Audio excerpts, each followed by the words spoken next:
नमस्ते दोस्तों, आभा homeopathic clinic इस यूट्यूब चैनल की तरफ से मैं डॉक्टर अमित माने, मैं डॉक्टर भारती माने आप सबका फिर एक बार स्वागत करते हैं।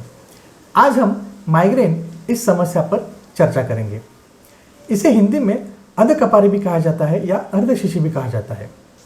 इसे कई लोग वन साइडेड हेडेक भी कहते हैं। आजकल के भागदौड़ के युग में ये समस्या बढ़ती हुई दिखाई गई है। ज़्यादा करके महिलाओं में ये समस्या ज़्यादा रहती है। माइग्रेन एक प्रकार का सर दर्द या तो हेडेक होता है जिसमें एक बाजू में सिर दुखता है या तो कभी कभी दोनों बाजू में भी सर दर्द होता है। ये एक मूलतः से न्यूरोलॉजिकल डिसऑर्डर है जिसमें दिमाग की तरफ जाने वाला जो खून होता है उसका सर्कुलेशन बढ़ जाता है, उसका संचार जो है वो बढ़ जाता है। अब देखते हैं माइग्रेन का दर्द नॉर्मली होने वाले सर दर्द से कैसे अलग होता है। आमतौर पर माइग्रेन का जो दर्द है वो एक तरफी होता है या जिसे वन साइडेड हेडेक कहते हैं, लेकिन कभी कभी वो बोथ द साइड्स भी हो सकता है, दोनों बाजू में भी हो सकता है। कभी कभी ये शिफ्टिंग होता है, मतलब एक बाजू में स्टार्ट होता है, राइट में स्टार्ट होता है, फिर लेफ्ट में जाता है, फिर ऑल्टरनेट साइड भी रह सकता है। कभी कभी सिर्फ माथे पर भी ज़्यादा दर्द हो सकता है। ज़्यादातर मरीज जो माइग्रेन के लक्षण हैं वो ऐसे बोलते हैं कि सिर में कंपन महसूस हो रहा है, जिसे हम पल्सेटिंग कह सकते हैं, या तो ऐसे बोलते हैं कि कोई सिर में बहुत ज़्यादा छेद कर रहा है जिसे परफोरेटिंग हेडेक बोलते हैं, या तो धड़कन महसूस होती है दिमाग सिर में। कभी कभी पेशेंट को धड़कन महसूस होती है, सिर धड़कता है, ऐसे भी पेशेंट जिसे थ्रॉबिंग हेडेक बोल सकते हैं। कभी कभी पेशेंट बोलता है कि कोई बहुत ज़ोर से मार रहा है हथौड़े से, जिसे हैमरिंग हेडेक भी कह सकते हैं। इस प्रकार से वर्णन किया जाता है। कभी कभी ये जो माइग्रेन है इसका दर्द लगभग 4 घंटे तक होता है, लेकिन अगर सही वक्त पर इलाज न मिले या इलाज का असर न हो तो ये जो समस्या है वो 72 घंटे से लेकर कभी कभी 1 हफ्ते तक भी चल सकती है।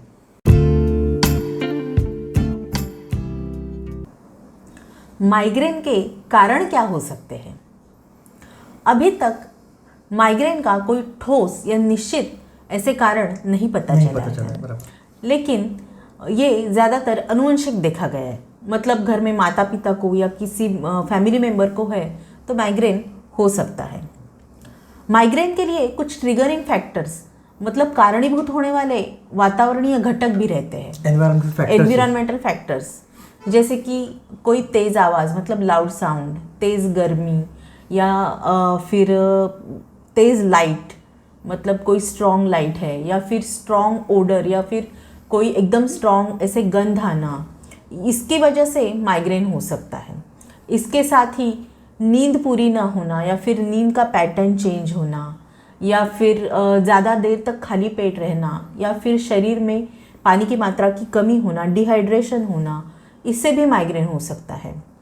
महिलाओं में देखा गया है कि हार्मोनल चेंजेस के टाइम, मतलब पीरियड स्टार्ट होना, पीरियड शुरू होना, या फिर मेनोपॉजल एज, मतलब पीरियड्स आना बंद होना, इस एज में भी माइग्रेन की समस्या दिखाई देती है। अधिक मानसिक तनाव, ये भी एक माइग्रेन का बहुत बड़ा कारण है दोस्तों। इसी के साथ स्मोकिंग यानी कि धूम्रपान ये एक सबसे बड़ा कारण हो सकता है। इसी के साथ अल्कोहल इंटेक, शराब पीने से भी माइग्रेन का जो तकलीफ है वो बढ़ सकती है।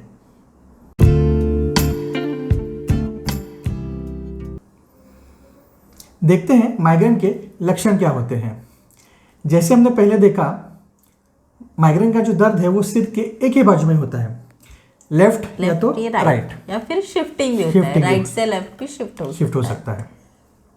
ये जो दर्द है वो धीरे धीरे शुरू होता है और इससे ऑरा का अनुभव पेशेंट को होता है। ये दर्द शुरू होने से पहले पेशेंट को एक ऑरा का अनुभव भी होता है, जिसमें आंखों के सामने धुंधली रहना, आंखों के सामने अंधेरा सा छा जाना, ऐसे महसूस होता है।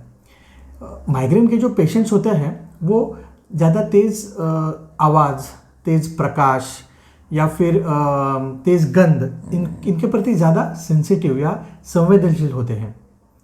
उल्टी आना, मतली से रहना, ऐसा महसूस हो सकता है। ज़्यादा थकान महसूस होना और थकान के कारण जो रोज़ की डेली रूटीन या तो दैनंदिन गतिविधियां हैं उसमें असमर्थ रहना ऐसे भी पेशेंट को होता है।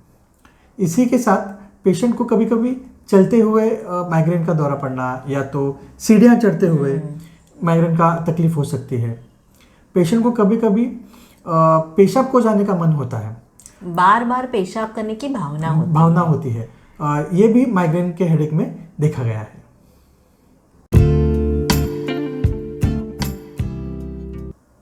माइग्रेन का डायग्नोसिस यानी निदान कैसे किया जाता है।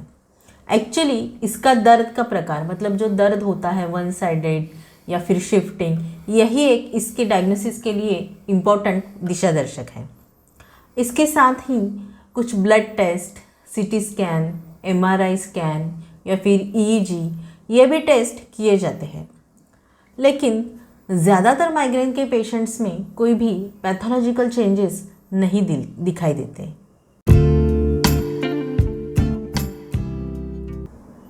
दोस्तों, अगर आपको माइग्रेन की समस्या है तो उसे रोकने के लिए कुछ प्रयास आप ज़रूर कर सकते हैं। जैसे कि आप अपने ट्रिगरिंग फैक्टर जो है उसे पहचानने की कोशिश कर सकते हैं और उससे बच सकते हैं। दिन में 6 से 8 ग्लास पानी पीजिए और जिससे आपका हाइड्रेशन वेल मेंटेन होगा। ज़्यादा देर तक खाली पेट ना रहे या रिलैक्सेशन टेक्निक्स अपनाएं, जैसे कि मेडिटेशन है, योगा है। इसके साथ ही अच्छी नींद लेना ये भी बहुत इम्पोर्टेंट बात है दोस्तों, जिससे आपका मानसिक तनाव कम हो सकता है। इसी के साथ इम्पोर्टेंट फैक्टर है जो कि स्मोकिंग या तो अल्कोहल। अगर आपको किसी भी अल्कोहल या शराब पीने की आदत है तो उसे आप छोड़ दें, जिससे आप माइग्रेन से बच सकते हैं।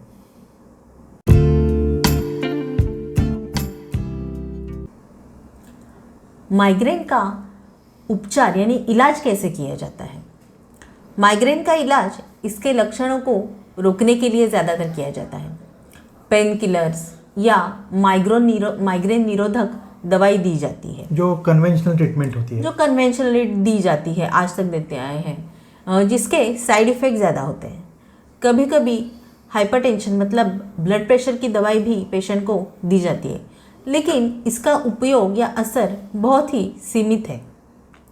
होम्योपैथिक चिकित्सा पद्धति के अनुसार माइग्रेन एक साइकोसोमैटिक डिसऑर्डर है।